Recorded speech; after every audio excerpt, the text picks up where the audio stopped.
how has humanity improved because of your contribution? Here we are on location with William the Conqueror. For starters, nobody even called me the Conqueror until many years after my death. I was known as William the Great. I am the sole person responsible for making Britain the most powerful nation in Europe, as well as rebuilding every major church in England as a result of my Norman conquest. My Normandy state experienced a church building boom, with dozens of new abbeys founded and ancient cathedrals rebuilt using a new architectural style now known as Romanesque. Under my rule and my brothers, we banned slave trade and freed as many as possible, lowering the number of slaves by 25%, and by the 12th century, slavery was no more. So you're welcome. And to add to my fabulousness, I introduced chivalry to Britain, and for more than 2 centuries after the conquest, chivalry prevailed, and political killings became taboo. So you're welcome. Again. Thank you for that. My second question is which single event in your era would be the one to be most advancing in Jesus' message?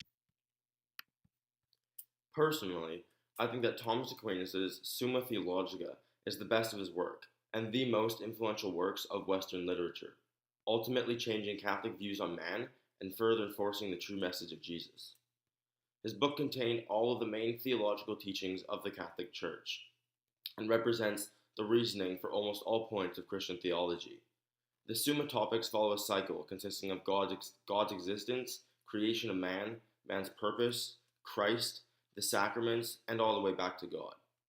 Even today, both in Western and Eastern Catholic churches, it is very common for the Summa Theologica to be required or strongly urged reading, in whole or in part, for all those seeking ordination to the diaconate or priesthood. For the final question, on the flip side, which single event in your era would you say was most contrary to the message of Jesus? That's a very good question.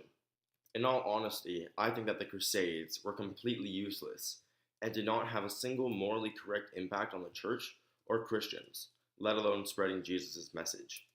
The seventh and final crusade, led by St. Louis IX, is a perfect example of the utter failure where he was defeated in Egypt.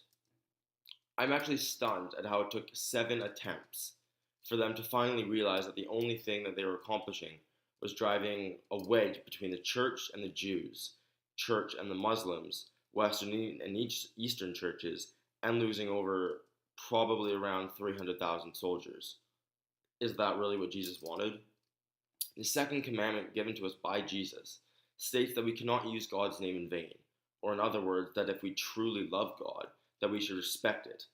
And Pope Urban II literally used God's name to wage war against neighboring nations with slightly different religious views.